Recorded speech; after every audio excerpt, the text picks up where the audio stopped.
So let's introduce ourselves and just start with whoever wants to introduce themselves, and then a little back, just hi and OT, PT, teacher, or background kind of thing. So I'm in Amherstburg, Ontario, in Canada, and I'm a psychometrist. I do a lot of assessments with children. So I happened to catch Deborah on TheraPro, and I liked what she was talking about. So then I signed up for the course. Oh, welcome. Oh, yep. Haley got cut out. Now she's back again. That's cool. Leah. Hi, I'm Leah Taylor, and I'm in San Diego. And I've used School Moves. Deborah, we figured this out like 18 years, maybe Yeah. a long time. Um, and I last summer got to be a part of the polyvagal group, which I think maybe Jess, you were too. And anyway, I love this material. I love working with Deb, and I feel really, really just honored and lucky to still be part of this. So thanks. Thanks, Leah. Just sure. Hi, how are you? Jess Short from New Jersey. I'm a physical therapist, and I also do all the School Moves, tabs, and power-ups on-site trainings, and some on Zoom. And yeah, we're very excited about this new material. All right. Jess Jaquette. I am a school-based OT in Bozeman, Montana. And yes, I was in the group last summer as well. So when this came up, I was like, yep, doing it again. Yeah, I've been using School Moves, I don't know how long. And I always use that for all of my teachers and my kiddos. So polyvagal just it resonates with me. And so yeah, I'm connected to it. And so had to jump on this too. Thanks. Glad to see you, Catherine. I am a teacher near Columbus, Ohio. I found Deb through, I think, a podcast you did through Mind Games. Yeah. And it instantly resonated. Having read Polyvagal, I was so excited to hear someone actually like explain it clearly and put it in action. And really draw all the theories that I read about like together. So in my job of supporting struggling kids, I've been working on integrating it the last couple of years. Oh, it's good to put a face to your name, Catherine. We've been emailing a lot about a lot of things. So she's been really supportive of me getting the book 2 done, saying just do it. Quit being a perfectionist, just get it out there. So I really appreciate that. Haley. Excuse my ignorance of American geography, but how far is Bozeman, Montana for where I'm going next week? Where are you going next week, Jess? You're going to Glendive, aren't you going to Glendive? That does not sound familiar. Havre. Havre. That's where I sent the Yeah, materials. Havre. Yeah, Havre. How far is Bozeman from Havre? About 2 hours, yeah? Havre to Bozeman is like 4.5. Oh, wow. Oh. So we will not be near each other. Yeah. No, we're Montana's pretty spread. Okay. Havre's east, right? Havre's east, yeah? From Bozeman? Yeah, and north. East I and just north. know I have to take 2 planes and then drive 2 hours. That's all I know to get there. Okay, and I'll just a quick aside. So I was going into Havre. I missed the little hopper plane into Havre, and because of time change, it was before cell phones. It didn't change my watch. I'm eating dinner. You just enjoy, like I have an hour to actually eat some food at the Bozeman airport, and then I go down to meet the plane to get on the plane, and it's empty. And those little planes are like 6-seater, 8-seater. They're called Big Sky, but they call them Big Scare. That's the joke, right? Because all the new pilots get their hours in on these planes. Anyway, I said, like, where is everybody? And she said, oh, the plane left an hour ago. And I'm supposed to be the next morning training. And I said, well, how can I catch another plane or what? No, there's no more planes. There's no more nothing. So I had to get a rental car at midnight kind of thing and drive. I think I got it like 2 or 3 in the morning. I got And then you there had to, though, and then you had to teach the next day. and I taught them. I'm used to teaching tired. I do my best teaching when I'm tired. Like I don't filter. I just say whatever's on my mind. What But time of the year was it though? Was it snowy?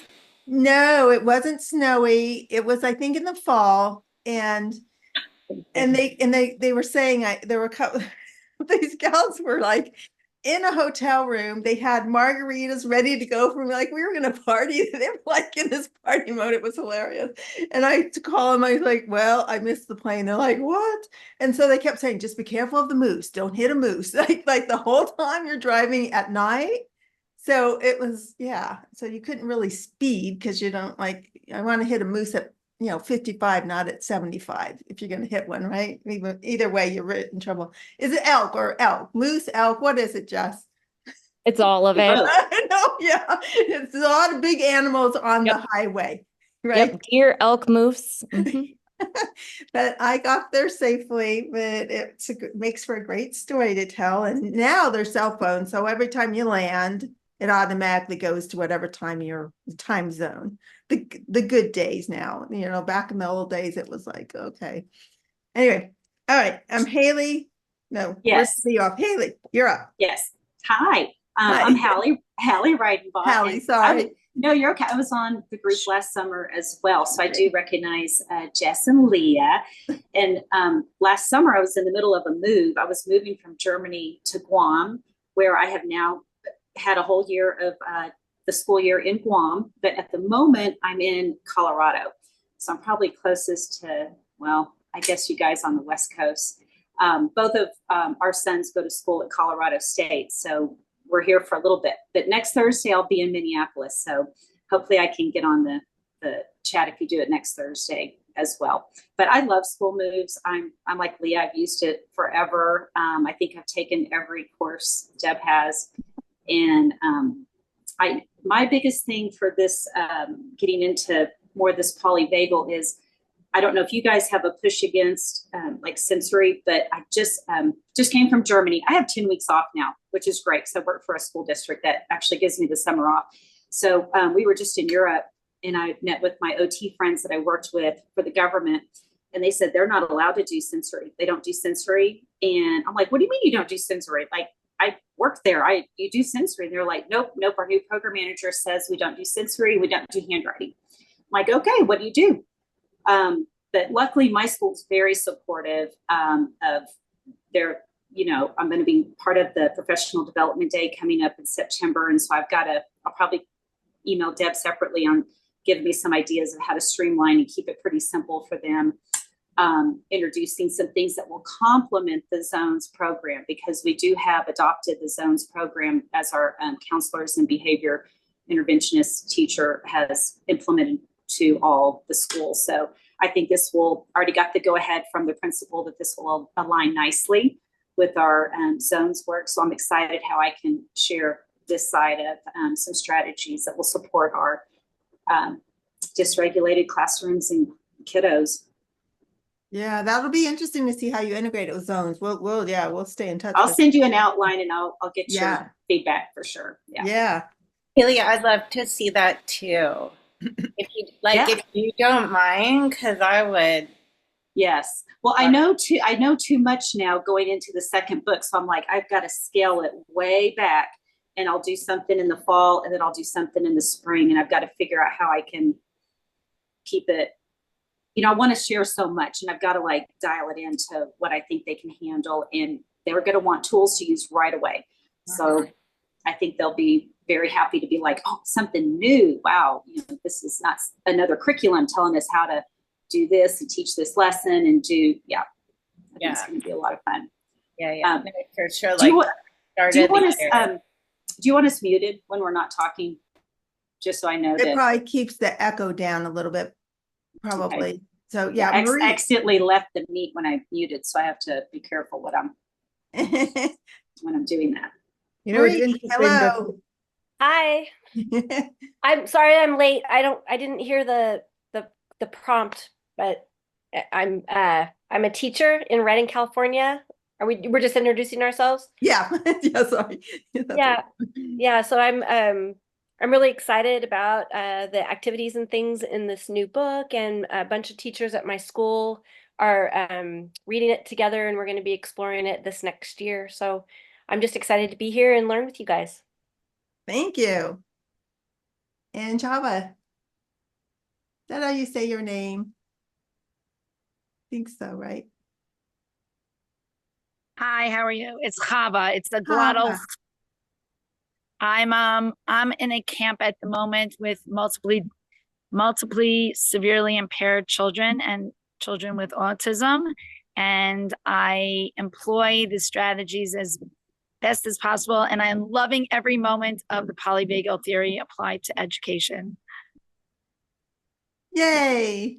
So we're all here, and I love the idea that it's a conversation, because that's what we're having. We're just going to have a conversation. I'm not big in curriculum and objectives and all that kind of stuff. And I did in book 2, to make some people happy, put at the beginning of each of the activities objectives, as you notice. So I'm towing the line, being a good girl in the education world, and having some objectives in the book, which I think helps us to kind of, well, what is the point of these activities? I don't think it's a bad thing, but I just feel like I haven't, don't have a here, start here, and going through in a really strict curriculum way. So I don't know how you all feel about that, but that's how I set the book up. And those of you who were a lot of us were together for last summer. I was test driving some of the book 2 stuff last summer. So you may look like, well, this is kind of a repeat of what you did last summer, but that's only because so much of book 2 was included last summer that I ended up using. I modified things a bit and changed them around. So a couple videos here and there in your lessons will be repeats, because you've seen them probably before in the other one. But I hope you're okay with that. You can skip it. I feel like sometimes it doesn't hurt to see it again anyway. You won't probably don't remember all of that we went through, right? So it's probably okay to. Yeah, so I was reading some of your one things, and the thing about Rizuku, when they redid the platform, one thing I don't like is hearting comments. It feels again like social media, and like we're in some competition to see how many people heart what we say. And if I could just do away with the hearts, I would. Have you noticed that in your discussions where there's a little heart? So that I don't want anybody to feel like, oh, my comment didn't get a heart, meaning you like it. Like, I think I hearted. I did one for just when your storm, that picture. Did you all see that one? It was cool, right? When you're calm, when your storm hits my calm, that's co-regulation. I thought that was a really neat visual. Really liked that a lot. I thought, oh, that's kind of cool. And I think in interviewing the people, I interviewed Dr. Trail, I interviewed Dr. Willard. I mean, it's all coming down. I mean, people are all saying the same thing, that the regulation kind of starts with us. It's not always easy to stay regulated. And when I interviewed Dr. Trail, I just interviewed him on Monday. It's in your lesson, I think 4 or 5, I think 5. And I was really activated by the conversation in polyvagal terminology. Like, he was really about, a kid can yell at you. A kid can scream in your face and all you say is yes, and that's true. Like, it was because he's this advocate for marginalized kids, extreme trauma. And you'll see me in the interview, my face is going, like, I'm trying to nod, but inside I'm going, I don't know where I am with all of this. So when you get there, that's going to be an interesting one to talk about. But I think it even came up in lesson 1. Some of you were talking about that. So let's talk. I'd like to talk a bit about our nervous systems and how we see befriending ourselves and then the student. And for me, I think the hardest part in this work is having the boundaries around all of this. And I really liked my interview with Chris Willard when he said compassion is boundaried. I went, okay, because compassion always helps. And Marie, so many, when you watch the videos, so many of the stories, Marie and I talk off, we talk on our own, probably almost every week about things. And she shares so many great stories. And I shared with Chris Willard your story about the principal who just, the teacher who had worked so hard with the student and finally just couldn't take it anymore, went in to the principal and said, hey, I need some help. And the principal says, oh, you just need to be more compassionate. And so was that in the video yet? I can't It remember. was. Okay. Yeah, I was. Yeah. Did you see Chris's reaction? I And did, and it made me, I mean, I just felt validated for that person, and just, it's so, it's kind of like what he said was perfect. Like, it's like telling someone to calm down. When has that ever helped anyone calm down? Yeah. Yeah. So I think that's, if I have any disequilibrium around anything, this is where I'm kind of stuck in polyvagal world, that I feel we need to talk about this, because when I watch the YouTube videos of teachers quitting, which I always watch because I'm curious, they're all saying the same thing. You go give them a cookie, and then they come back to class with their cookie, and then they're like, oh, I can goof around and go get a cookie. And in Dr. Terrell's interview that you're going to see coming up, that's what he says to do. And somebody made a comment, Hallie, you made a comment about that's what you're seeing, that the teachers are really allowing for this behavior, a lot of misbehavior. Yeah. And I think this is what we're going to get hit with. When we start bringing this into the schools and bringing this to the teachers, this is going to be, it's how it's presented is going to affect how it's received. Right. Yeah, I have, well, not in my last school, not this past school year, probably 6 of 11 first grade teachers were just in, dorsal vagal shut down by March. They had extreme kids in the classroom. They were sending them to the office, and it got to a point where admin's like, don't send them anymore. You need to deal with this in your class. But they're like, how? With what? What support are you giving me? And tears, they're ready to quit, the whole bit. And so I think if we start the school year by giving them some hope that, you can set up a room that has a feeling of support and inclusion and, connectedness, and it's safe, maybe, those couple kiddos won't be maybe as extreme because they, and then you put in some regulating resources along the way. But I think teachers need hope. Can I weigh in? I think, Hallie, I commented on that, but maybe no one saw it because I did it right before I joined the meeting. But we're seeing similar things in my district, and I kind of think it's like we're giving the same medicine to every single patient in a way. Like, I think maybe there are people that have experienced severe trauma, and that gentleman that you mentioned, whose name I don't remember, that you just interviewed, who said, yes, you just let them unload and you're the filter, Not everybody is in that boat. And I think what I loved about what Dr. Willard said is that it is compassionate to have a boundary and say, this boundary is for you and it is for me. I believe in you. We can do hard things, and we'll baby step with a little pivot instead of like, you're going to start in class and we'll see how long we can keep you there, rather than you'll start out of class and we'll figure out how we get you there. I feel like that's might be a key when we just look at people as individuals and say, well, what is at the root of this misbehavior and how can we help you move through that? Yeah. But I think one of the problems, sorry.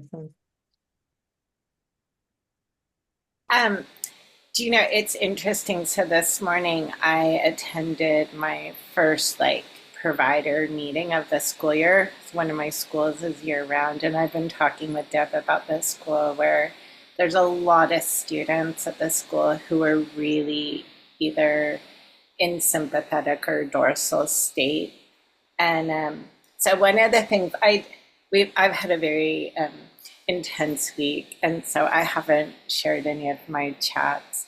But one of the things that I just really was thinking about is how we are able to share with the teachers when we have students who are really in that state of shutdown or just arrive. And that's so often at the school in particular, they tend to play music, and the classrooms are really a little chaotic. You know, they've got music going, they let them walk around, and that's the school's strategy, but it's so chaotic that it's really not providing that sense of safety that they need. But as I was listening, I was like, oh yeah, that's completely this school's way of coping and trying to make it like safe through fun. But it's really maintaining that level of chaos. So I think, like, just as I was listening and sort of reflecting on different ways of coping, I just thought that piece of structure is so critical, and predictability for safety. Yeah. Jess, sure.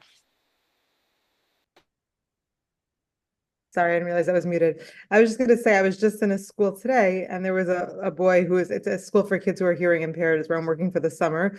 And there was a boy who I've been observing him. I mean, I've worked with him for a few summers in a row now, and he's clearly unsympathetic, like movement, looking for a touch, and the behaviorist has been on him. And I said to her, you know, I'm a PT, not an OT, but like, what does this kid not have OT for, you know? And the behaviorist was like, well, does he need it or does he want the sensory input? And I was like, regardless, that's what his body needs. Meaning, you know, a good OT once told me, and you also told me this as well, that like, if a kid is craving something and you give them that and their whole body relaxes, that's a sign that's what their nervous system does. If you give it to them and they, like, sometimes I'll give kids pressure or dots and squeezes and they stiffen up, that's obviously not what their nervous system wants. So I said, if when he's going crazy and I give him dots and squeezes and his whole body relaxes and he can attend in the classroom, doesn't that mean he needs it? And like, she's like, well, we can't consider it a behavior. And meanwhile, and then the New Jersey's coming up with this also, you mentioned before that you can't give them the OT for sensory. It's just like, but that's what's functionally limiting in the classroom. And I think a lot of us are school-based therapists or school-based, teachers, obviously. And it's like, it's very frustrating because even the things that we do know and that there's research on, and you know that OT has worked and has had, like, I feel like it's become, I hate to say it, but like a money thing. It's like whatever we can do to scrounge to not have to pay for kids to have services. But if it's coming from the higher ups, like we always say that principal buy-in is so important for school moves, right? I say that all the time because if everyone's going around doing their dots and squeezes or their movement groups, and you know the principal's going to walk by and be happy, they're going to keep doing it versus what are you doing? Are you taking away from your ABA or your IEP time or whatever it would be? So I feel like that is a little bit like we mentioned, like the elephant in the room, like, okay, so here we recognize this kid is unsympathetic, and we even found what works. And there's like resistance to do it, even though there's kind of evidence that it's working. You know what I'm saying? I discussed it with the OT today, and we just said, like, it's not, it almost seems like there needs to be education by like the people making the policies, or even, even the behaviorist herself was like giving us pushback on this, And Jess, Wait, hold on one sec. Hold on. I guess we've got a hand where you can raise a hand. So okay. I don't know how to do that myself. No, that's okay. I don't know how to do it. How do you, where it says reactions at the bottom? Yeah, I think you can raise a hand. Okay, so Catherine, because Catherine knows how to do it, she's raising her hand. So go ahead, Catherine. And then Leah, do your little raise hand thing. Where'd you go? Okay. It's self-defense. It's the only way I can.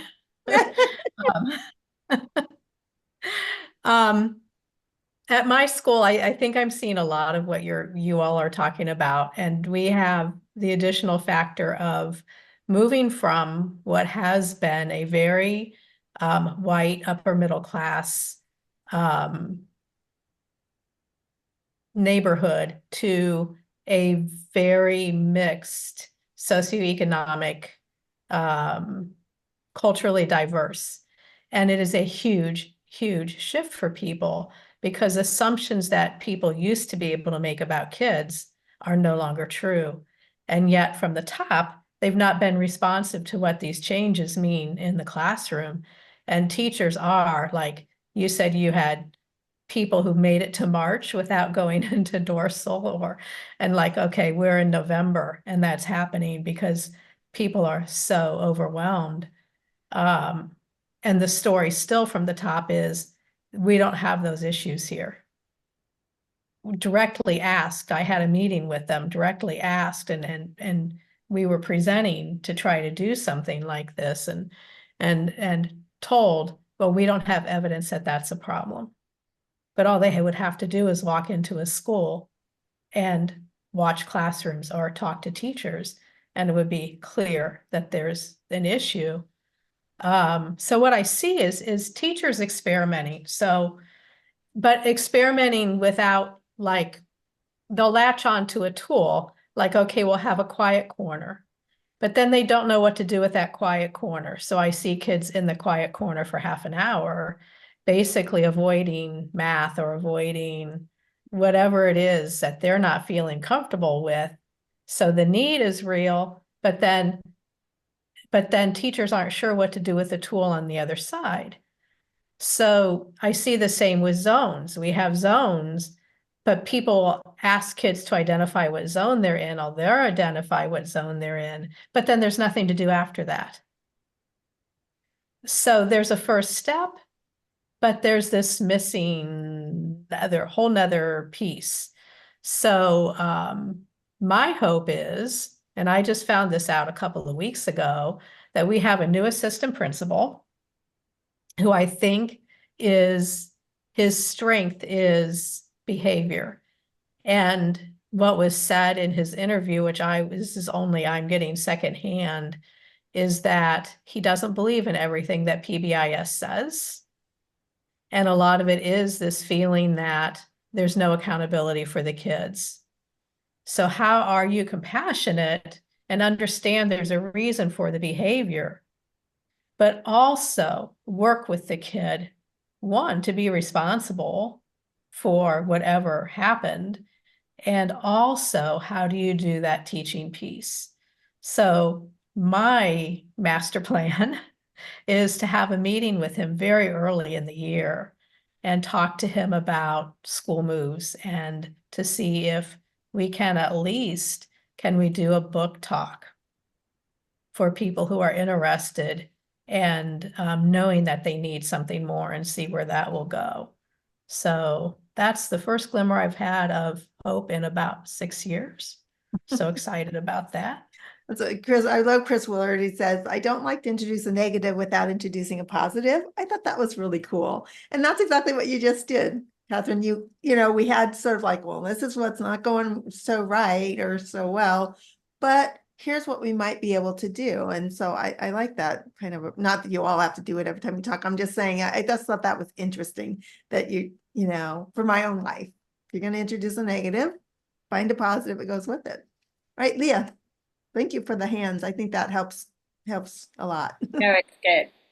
I just wanted to say, in terms of OT's role in sensory, I've been recently getting a lot of requests for executive function assessments, and that the lens that I feel like where old sensory issues were showing up are now being called executive function and really being talked in terms of self-regulation.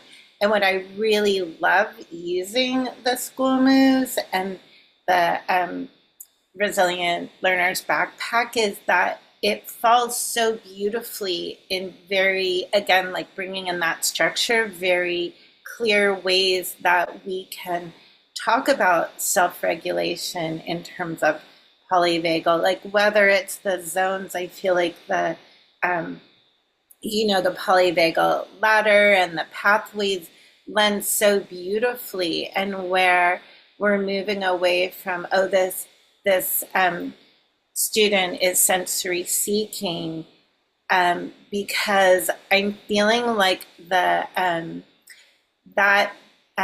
model of treatment was a lot of pullout. It was very difficult for teachers to do on their own. It always required an aid or something external. We're using the tools that are, like in this program specifically, it can be whole classroom, and it's something that can happen much more in the classroom.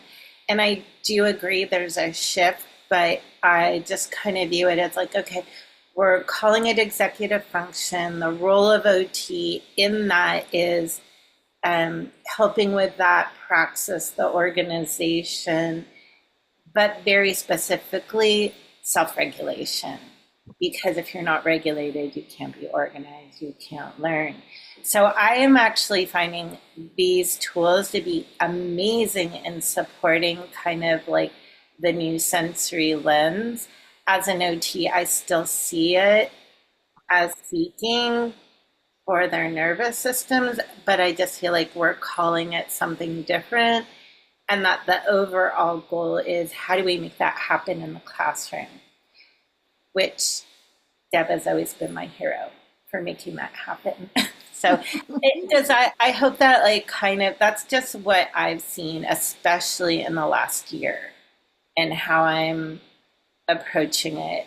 It's sort of like the same beast with a different name, and looking at how can we do it consistently, so it's not just like it's only with the OT, or it's only with the aid, or only pull out.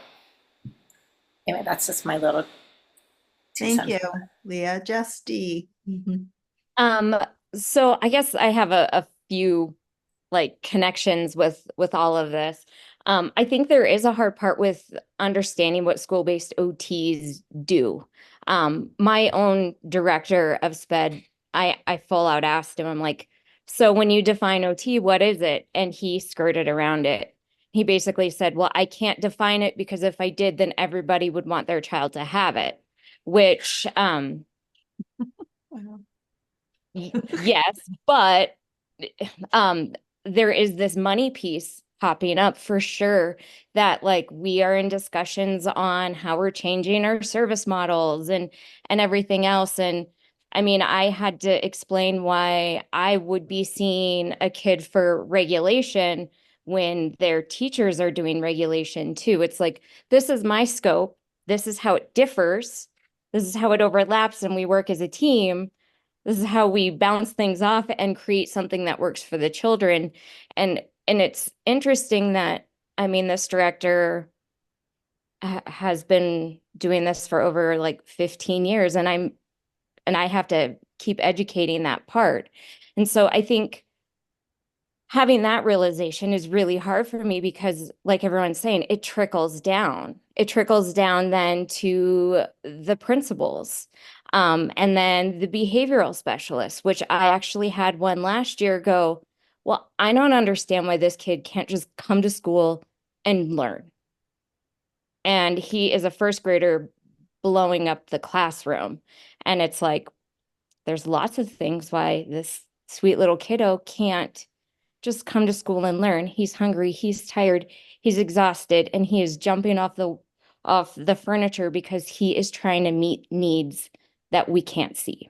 And so like that's where, I mean, I love this, and I do so much with my kiddos, but there's only so far that like we can go without those upper administrators actually listening and buying in. So that's where I'm finding my roadblock with everything. Because I mean, I have another school that last year we did executive functioning skills throughout the whole school setting. We did K2, certain kind of protocol, 3 through 5, another protocol. And like, I mean, this is the best school I've ever worked in, but like the kids were grasping concepts,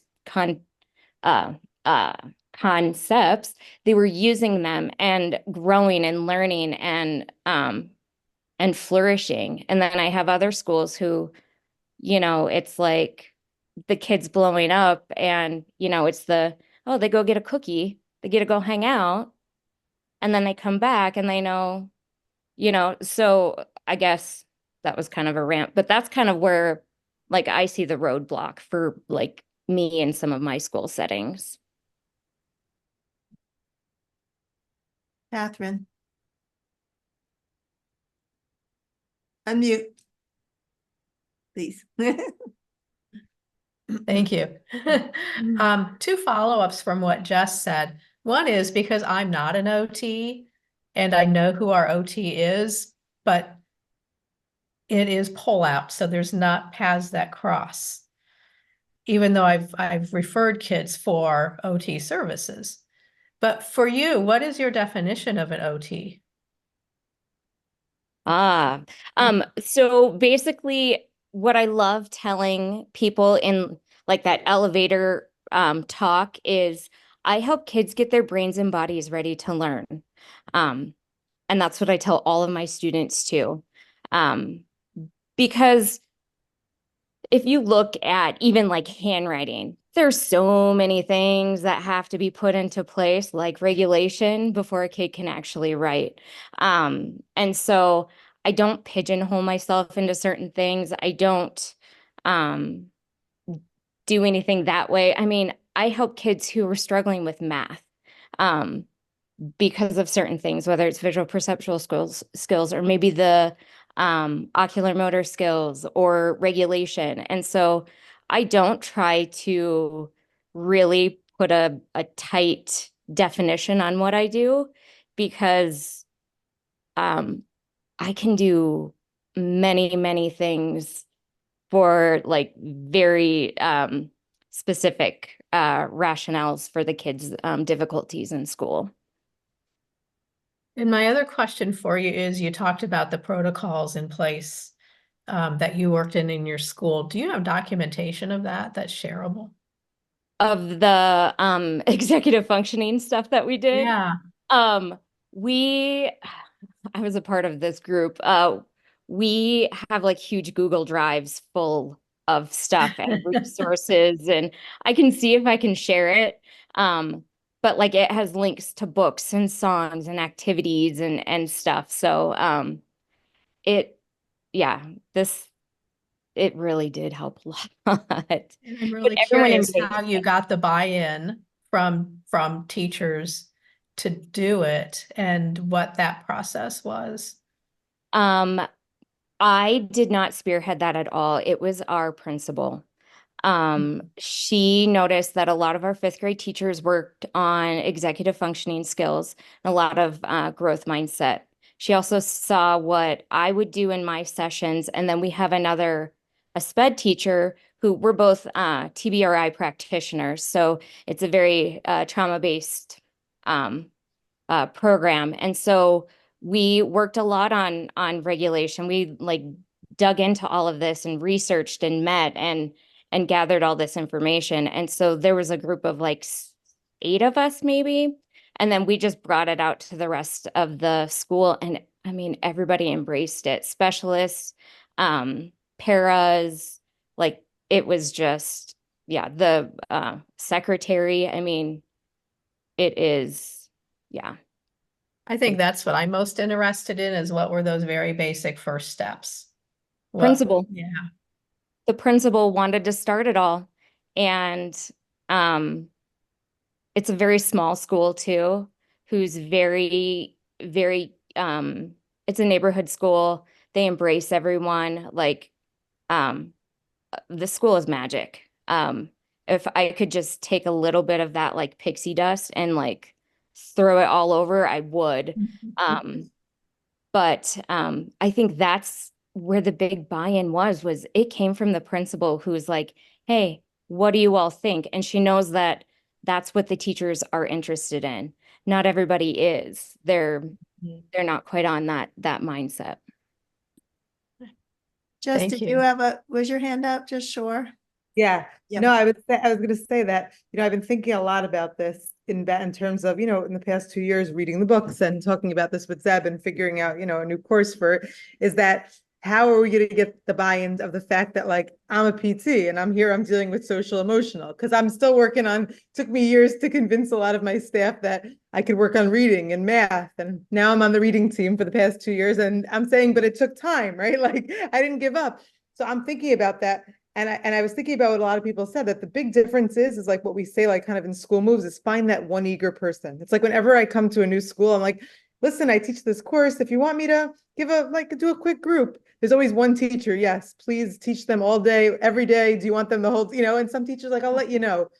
You start with that one eager person. And I know I'm in 3 different schools, and I know one school, my director is a teacher, but she was formerly an OT. So she's all into this, and it's a special ed high school, and they're very into it's an all girls school, what these girls are going to be able to do to be as independent as possible when they graduate. Like we don't just do jumping jacks, we train them for 5Ks. Like we're very yoga, Pilates, exercise machines, like whatever we could do to help them.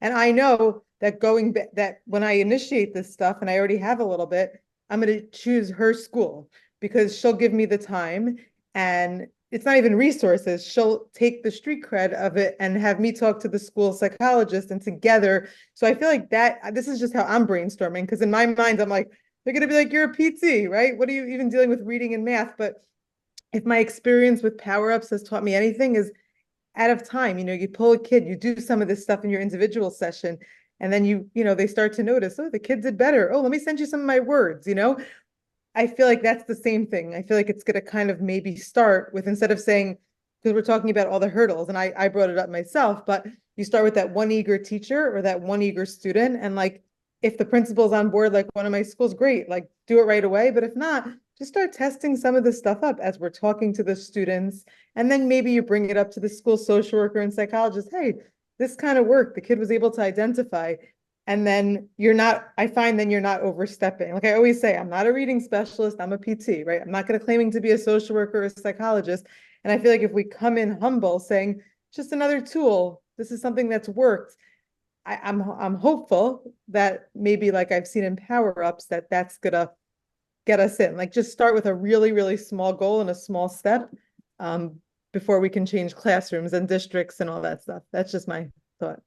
Thanks, Jess. And I'll just clarify, when she says Power Up, what I did with School Moves is when we were working without words or academics tied into it, it was like focus moves. But then when we added those rectangle boxes over different movements, and they're saying the words, or they're tapping and they're saying the words, whenever we start integrating words, numbers, letters, those sorts of things, I call it powering it up. So we're taking this movement and we're adding this added academic piece. So she used the term power up a lot, because she and I use that all the time. So just for some of you thinking, what does she mean? She just means you ask the teacher, what are your words you're using? And so you start integrating that into your sessions. Leah. Unmute. All right, I love that. That was the other comment if I was adding my comments this week, but just that idea of, as I start the school year, I'm thinking of that, like Deb, how you have that cylindrical circle is, as I start, I'm like, who are my 20%? Who can I get on board? And then also like that piece, Deb, that you talk about is like, I was listening to the interview with a Montessori teacher, and just like, how can we support each other in being in that ventral, hopeful place going into a school year? Because we have really hard jobs, really, really hard jobs. And then like, what are those little pieces? Because I know for me, just one new little tool that I can offer to like the CODAs I'm supervising, or another OT that I'm mentoring, just they get so inspired and excited by one little easy to use and fit in tool. And there's that glimmer. And I think sometimes, like, if we really intentionally look at creating those little glimmers for our 20%, like maybe that's our in for the start of the school year. Rochelle, I'm curious about your Canadian perspective. You're being kind of quiet over there, and I don't mean to put you on the spot, but as we're talking about sensory, because I've always felt Canada was sort of ahead of the US in terms of embracing sensory and embracing, what we're talking about here today. What's been your perspective? Well, I do a lot of testing for autistic kids too, right? And sensory wise, I would say we recognize it, but when you go into the classrooms, the teachers are having a hard time because they'll have multiple students in the classroom that they have to deal with. And there's so many different experiences for each child, right? So I just was listening and you guys were talking about your executive function just like in the school, and you were setting it up to help the classroom, right? Which is really what they need instead of just focusing on one student. Like one of the classrooms I went into had 7 kids. And the teacher was just lost and overwhelmed. And I can understand, like, I just was there like 4 hours watching the kid, but I was watching the other kids and thinking, oh my goodness, like it would be nice to have something that could work across the spectrum instead of just for one child. And then like behaviorists have a different attitude. That's what I was thinking when you guys were all mentioning it. They really look, and you had said, she's just like, why can't they come in and learn, right? Like, okay. And you're trying to stop a kid who's trying to relieve their stress by doing something and they're not allowed to do it. I have a hard time with that. It's not an approach I really enjoy. Like I'm under the desk with the kids testing them. I'm like, wherever you need to be is fine. But that's not the approach. So I kind of like too with the trauma informed, I forget what the man's name was, when you were saying like, let them scream and let it out because they need to have a place to do that, right? So I'm taking it all in. It's kind of nice. I feel like the way I think is reaffirmed, but that is not the general attitude here. And it is different from the US to over here. I've taken a lot of courses in the US training. I like the perspectives a little better. They're more diverse sometimes, right? So yeah, so that's where I'm at. I'm enjoying, I know. Interesting. Yeah, thank you. I know I'm taking notes as you all are Me talking.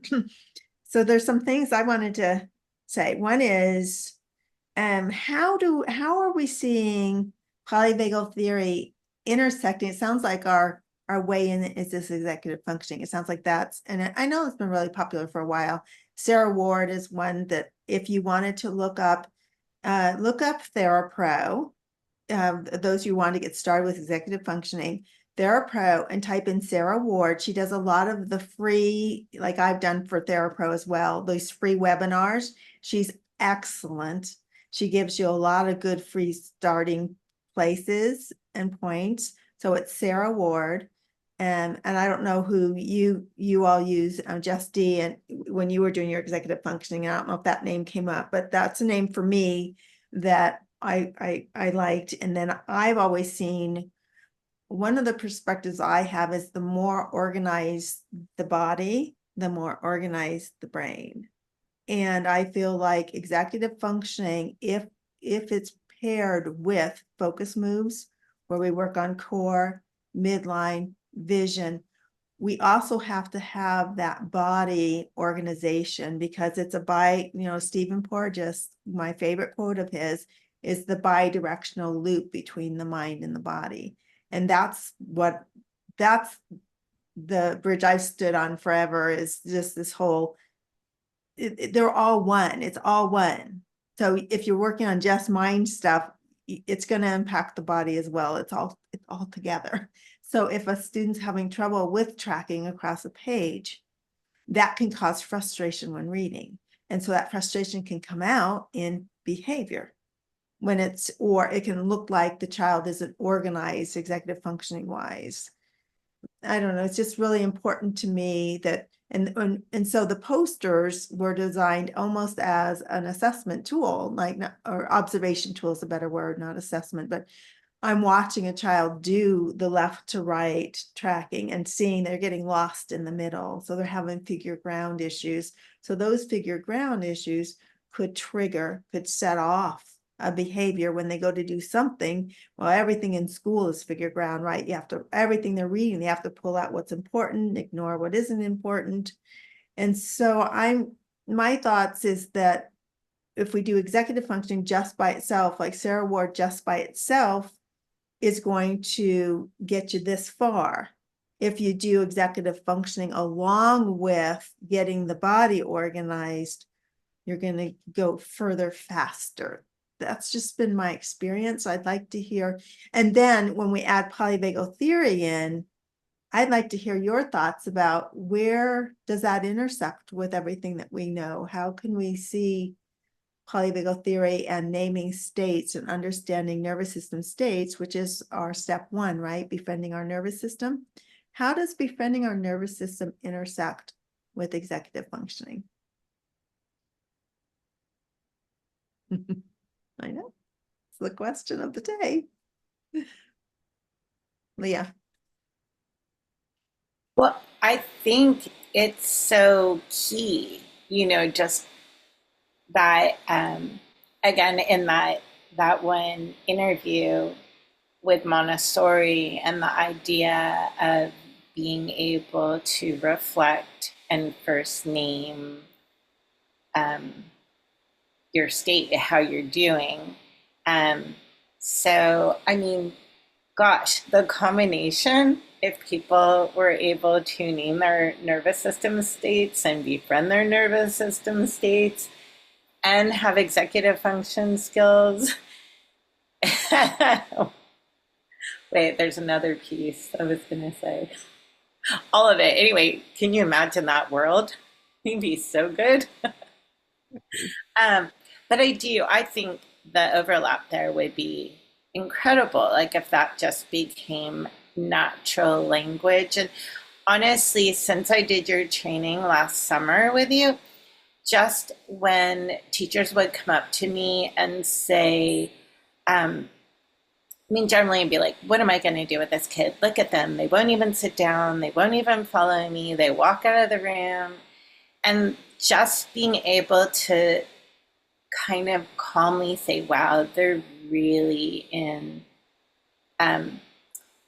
sorry, my brain's going to a heightened state, like just because these teachers don't yet, I came into the school and they didn't yet know polyvagal, but I would just say they're really in fight or flight. That looks like they're just trying to protect themselves right now. And that little bit of perspective was so powerful in shifting the judgment, the sense of I'm defeated here because I can't do anything to control this kid. It was really interesting to observe that, just being like, yeah, they're struggling. Wow. And then automatically you elicit a little more compassion. Mm-hmm. So it's so little and it's so mighty. Just sure. No, I was going to say that based on your question is that I think even if you ask someone, like someone was saying before, like, oh, how do you feel? Are you stressed? Like that could stress someone out more. So I feel I find the most beneficial for executive functioning is first getting them in a state of somewhat regulation. So like we said, doing the dots and the squeezes that we do. And I know you talk about here also. And then I find for the executive functioning, like we say, change the body, change the brain. Number one, it's so important, I feel like, to explain to teachers and staff that like, we're not just doing these weird movements. These movements are actually making changes in the brain. It's all research based. Like I always say, there's a method to my madness. Like we're not just, all of these things are actually making changes. So I think number one, even just starting with some of the dots and the squeezes. I know this week you spoke about the vagus nerve, right? And just helping our body relax without thinking about it. Like take the thought out of it, right? Before we ask these kids to think about and befriend your nervous system by taking the pressure off, do some dots and squeezes, get that vagus nerve working to tell the body, okay, your parasympathetic nervous system, relax, you're out of danger, right? And after that first step, you're not even requiring any thought. You can even do it for them. Then I feel like what I find the most beneficial is having them do things like involving crossing midline, whether it's cross crawls or even just rotating or something, because the two sides of the brain talk to each other. And that is, I feel like, the really, really major piece in executive functioning, So I almost feel like before we ask a kid and try to even have them identify it, we almost have to like give them a cheat. We have to like do things. Oh, this is what I just want to do before we talk, right? To kind of get their body in a state that they can even be ready. They have to sort of have a certain degree of regulation and executive functioning before they can even think about, well, how do I feel? What state am I in? Right. So that's kind of how I saw what you were saying. Justy. So some of what like we at the school that we did a lot of this EF work, we actually split them all into like groups. So like regulation was one group. So that was response inhibition, emotional control, sustained attention, and goal-directed persistence. So I mean, that can fit so well with polyvagal. And then like the next part we split into responsibility was planning and prioritizing, organization, time management, and task initiation, which could be like the next like step with this. Once they're grounded and ready. Then the last part was we separated it into reason. So it's working memory, cognitive flexibility, and metacognition, which also works with understanding what state you're in and everything else. So I feel like if I had more time and like not just looking at it here and going, oh, well, it could connect here, and like everyone else could like jump into and really connect the dots. I mean, I think that there is a lot of overflow between the two and interconnectivity. It's just kind of how you word it or explain it. Oh, we got hearts. What is all this stuff? I've never even used all these reactions. What are all these things? Oh, we can do hearts. We can do, oh, that's cool. What's this little dots after this? Wow. Okay. Does that count as a glimmer? Yeah, that's a glimmer. Okay, so I have to say something now though, because, okay, Jess, yes, what you just said is opposite of what I've put in the book. So in book 2, and the bookmarks, those of you bought the backpack, I have them do this, take a breath, kind of like, and name their state, and then what movement are they needing? Because if you wanted to really hone it, in sympathetic, we're really activated and mobilized. And I made a note about this too. Somebody mentioned sensory seeking. Could sensory seeking be the same as mobilized and sympathetic? A little bit? Okay. But so in dorsal, our movements are going to be quieter, a little more gentle. In sympathetic, they might have to be a little bigger to match that energy level. Like if you take a child who's mobilized and sympathetic and you say, we're going to do 3 deep breaths, that's really difficult for a mobilized child and sympathetic. Instead, it's like, let's go to the wall and do some wall push-up. Big, heavy work. And then you'll see, like Jessica was saying, where they kind of sigh. And you see that relief in their body. You can watch it and you can see. Whereas sometimes asking a child to deep breathe when they're in sympathetic is a little bit, it's high on that ladder, the ladder of ventral, sympathetic, and dorsal. It's a lot of runs they have to because deep breathing and being quietly still requires ventral with dorsal energy. So they have to be able to do it without totally shutting down. And so it's a little bit of a challenge. So we need to discuss this though, because I'm always open to being wrong, because when I'm presenting this in book 1 and book 2, nobody's done it yet. I'm kind of out there going, I don't know. This is how I see it. And as my years of teaching, I was trying to picture how I would do it. So if a child's, and I see Jess Shore's point too, but you see, this is interesting. I'm like, okay, where are we with that? Is the bookmark where they do heart to home? They name their state, then they do their movement, and then they sync. Is that the right order or not? Hallie? Find my mute there. This past year, I kind of experimented a little bit with helping kids kind of tune in more intrinsically what's going on with their like interoception system. And it's really interesting. It started kind of with like 3rd and 4th grade, 5th grade kids that are trying to tell you like, well, I felt really nervous and I got stuck and I couldn't finish the test. Well, what does nervous feel like to you? And when you start talking to kids and learning, it's so interesting. The kids will tell you things that maybe you don't experience when you're nervous. But I know this one little girl, she said, my spit got really hot in my mouth. And I'm like, okay, what else?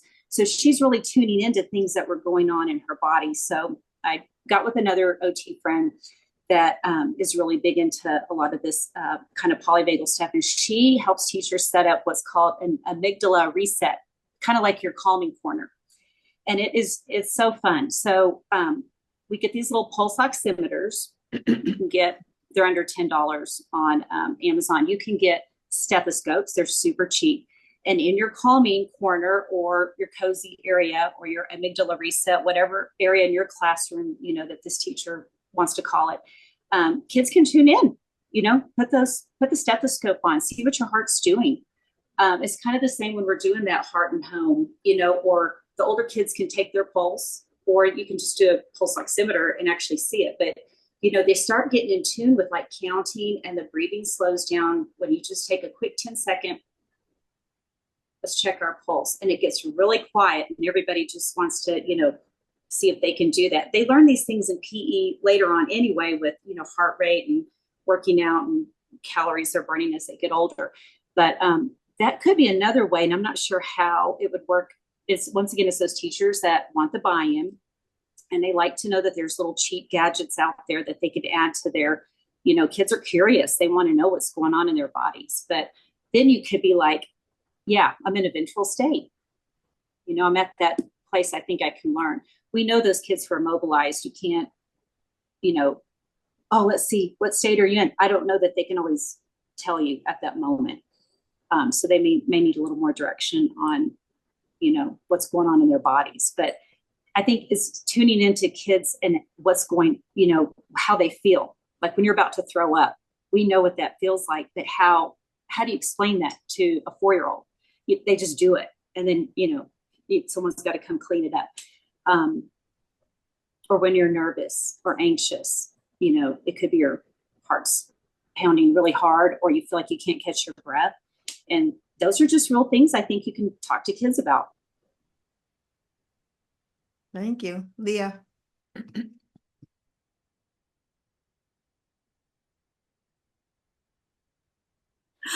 I was just laughing. I think I lost my thought. That got me really thinking. I'm like on a different. Sorry. We'll come back. Yeah, there was something you said. That's why I'm taking notes so I can remember. 'Cause there's so much being said. There's so much. It was a great conversation. I remembered. Okay. So last summer after, or last school year, when I was playing with that too. And what I came up with was this idea that I would offer my students. Deb, I think I've told you about this. It's BRB. So breath, rhythm, and big body movement. And what I found is that my students would then they'd have the freedom to choose what they needed. So like if they wanted to do box breathing, they could. But for my students who were more in a sympathetic place, then they could even like, if we're in the school silent scream with my virtual students, they could scream into a pillow or like air guitars, sing really loud. And so again, looking at the BRB kind of like provided structure, like you're going to do a breath, you're going to do something rhythmic, you're going to do something that includes your whole body. And we had options of things, like I didn't leave it as a free-for-all, but there was like a repertoire. So that's kind of how I worked with allowing the nuance of what their bodies needed, but with the structure of beginning with a movement choice. Anyway, that was, so I don't know, BRB just kind of came to me sort of in a silly, like a silly way, but it, silly works. It does with kids. Catherine.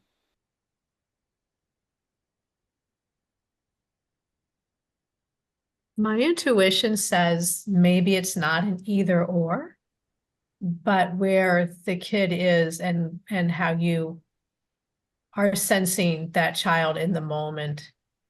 But I am thinking about, and I'm going to confuse because I'm reading like 3 different books. And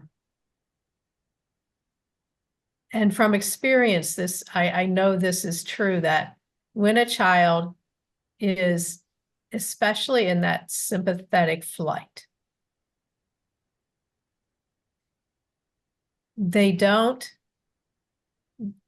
oftentimes they're resistant to movements, resistant to breathing, because they're so stuck in wherever they are in their bodies. So what Jess said about how do we move them out of that state first, and also the idea that when you're coherent between your mind and body, that your story changes, how you perceive things change, your access to language changes. And so if we can put them in their best place to really be thoughtfully in that interoception, thoughtfully in their language center, then I think that's the goal, no matter where you start.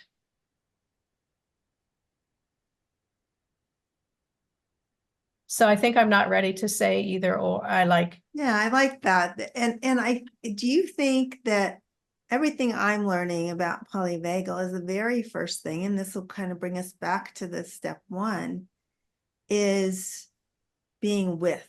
And Leanna Ray talked about witnessing. I think she did that in the Chris Willard video, didn't she? I've interviewed so many people, I've lost track of everybody, but it was about witnessing where they are and not necessarily having to change it right away. Sometimes it's just being with. Sometimes it's just coming next to them and going, they're not doing anything. You are loaning your nervous system, your regulated nervous system of, when I'm feeling like what it looks like you're feeling, here's something I do. And I go over to the wall and I go, this really helps me. So I think sometimes too, let us be that regulating resource for the dysregulated child and model. Maybe that's one of the things we can do is model. Well, this is what I do. What has worked for me and with when I'm teaching like 3rd grade, 4th grade, I'd say, what other 3rd graders do in the school over there? And I name the school that they know, Alta Mesa or whatever, right? Like, what the kids do over there? And they're like, no, what do kids do over there? Like they want to know what are the cool kids over there doing? Well, this is what they do. And so sometimes I get buy-in with it that way too. We're already at 2:09. We're already past our hour. It was such an incredible conversation. And Jess, you've got your hand up. Let's do like final thoughts. I took like 3 pages of notes with all of you. It was really amazing. Jess? I was just going to say that I think also the different perspectives of based on what you were saying versus what I was a little bit is that my main, like if kids tend to get physical therapy, I tend to deal with the ones who are more cognitively impaired, have multiple disabilities, right? So when I'm coming in, it's very different than you working with a school age typical child, right? If they have me, there's already a lot going on, and most of it is not just like a physical impairment. You know what I'm saying? Yes. There's so much more cognitive, and I think because of it, I'm like, all right, first we got to get them in a state that they can even make eye contact and talk to me. So I think that's also the differentiation, kind of special ed versus I would call it modified general ed, like for the simple learning disability, not that a learning disability is ever simple, but you know what I mean? So that's number 1 distinction. And number 2 is, I think I've told you this story, but my favorite example of what you just said in terms of like regulate with them, and I know the co-regulation is something you've taught me so much about, is that I had a child last year who he was just laying on the floor by his locker, and the principal called me over and said, "You want to try?" I said, "Yeah, let me try." So I got on the floor and he's like, I said, "Oh, are you hurt?" And he goes, "Miss Je, I can't move. My body's not working. I can't move." And I said, "Oh, that sounds terrible." In my mind, I'm like, "Get up, you're fine," but I'm like, that's it. So I sat on the floor with him And I said, oh, is it okay if I just like give you some dots and squeeze? I just want to check your muscles. Like, I want to make sure. I'm a physical therapist. Like, this is what I better do, you know? I said, is it okay if I stretch your leg? Yeah. And, you know, just in the moment with him co-regulating, I was talking very calmly, and I have to be careful about that because I talk very fast and I tend to be high energy. And I have to, I've worked on that a lot of you're trying to get them calm, you speak calmly. And little by little, he started sitting up, and I said to him, you know, are you okay? What happened? He goes, this is my first year with a locker, and I panicked. What if I don't remember the code? And he goes, all of a sudden, my body just, he goes, I wasn't making it up. My body, I felt like I couldn't move and I had to just lay on the floor. And I said, I believe you. Like, stress can do things like that. But this was the first time I had not only seen it, but like had a kid articulate it for me. Like, once he was calm, he was able to tell me what state he was in. But first I had to co-regulate with him. And first I had to validate him. Like, you're upset right now. Like, oh, you really can't move. How scary must that be? Right. And as you were just saying that, I'm like, that is so important. That's you wouldn't even have thought that. And I don't know, that was eye-opening for me. So I always think about that. Yeah, the freeze is, I had it happen to me last night. And I yelled out, I'm frozen, I can't move. It was really interesting. It wasn't anything like life-threatening, but I was making dinner, and I swung around. I was looking this way, and I put the olive oil back on this little spin thing over here. Well, there was also a bottle of wine, and it hit it just right. The bottle of wine flew off, smack. We have hard tile floor. So it made this.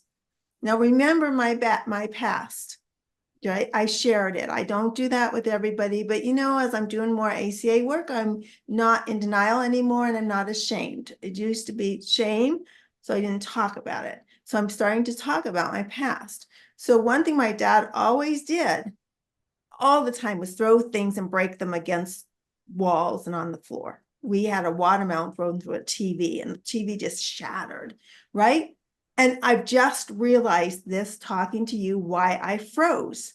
I didn't know why I froze, but when that hit and that sound and it broke, and glass was, I've never seen one little bottle of wine shatter into so much glass. And then the wine was red like blood, and it was everywhere. Right? And I'm sitting there looking at this, and I cannot move. And I'm like, I called out to Robert, and I said, I'm frozen. I can't move. I know. And then I'm thinking, this wine's going to stain. We spent so much money on this tile floor. It was so expensive. And I'm thinking it's going to be all red now with wine. Like, all these thoughts are going through my head. Well, go grab a towel. Then the towel will be all ruined. It's like, it was so interesting to watch my nervous system go total shutdown. And it took me way longer than it should have to grab a towel, not care if the towel got ruined, and start cleaning up all of this wine.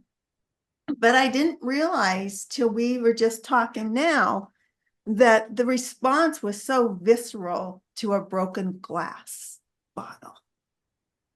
And like, oh, you see, this is what fascinates me about this work.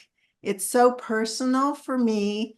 And I know, Holly, you shared about your stepsister. You know, this work goes beyond just us. It goes to our family members. It's understanding the people we love. It's understanding our own kids. It's understanding the world we live in. To me, it's, I don't know, just understanding how we respond and triggers and the glimmers that can help with all of that. I just think it's remarkable work, and bringing it into schools like we've talked about. Like, can we imagine how that would be? So Jess, sure, you know, that story you told, for that child to understand, that's a nervous system response. It's totally normal and protective and excellent. Like, instead of looking at it as, oh my God, I'm in this hallway and I can't move and there's something wrong with me. Like, oh, your body responded exactly the way it was supposed to protect you. Isn't that marvelous? Like, that is such a different perspective on, instead of saying, oh my God, I can't believe I did that. Like, you know, that critical parent that, like, I can't believe I responded that way. Oh, no, that's a perfectly normal response. Based on your history, that's a perfectly normal response. And I'm sure that's not the first time that child in the hallway had these things happen. Where, where they're just on overload, the nervous system is like detecting so many cues of danger. Right? So any last minute thoughts that you just have to get out, and because and I'm happy to stay, but I know we said an hour, and so I don't want to go longer if people don't want to. But it's been a great conversation. Love it. And so should we do like, is this time good next Thursday, the same thing, and just plan on the Thursday? Does that work for everybody? Yeah. Okay. Oh, look at these. Leah, you are just so cool with all these little emoji things. I've never used them before. This is a today thing. And now it's like a new toy. Like, oh, what? This is so fun. Yeah.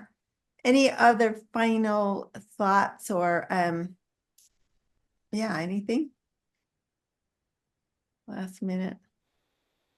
Are we good to go and keep kind of processing? I think there was so much here to process.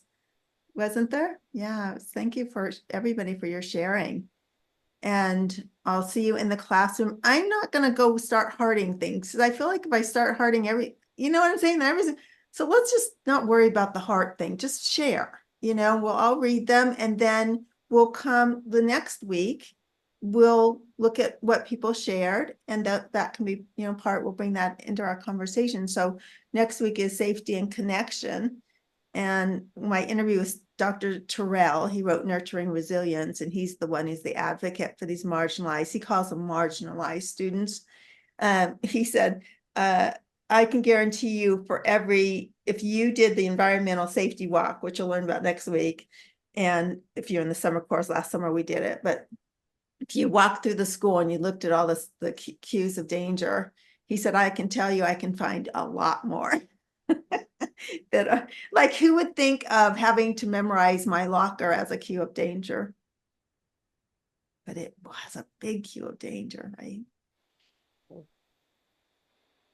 Let's all unmute and just say goodbye. I don't like everybody silent. Let's just all unmute. It's like, feels like, yeah. That's all good. Thank you, Deb. Thank Bye. you. Thank you. Bye. Yeah, Thank you. thanks for Everyone, joining. this is so So awesome. good to meet everyone. Likewise. Have a nice night. Thank you. Thank you. Bye. Bye, everyone. Bye.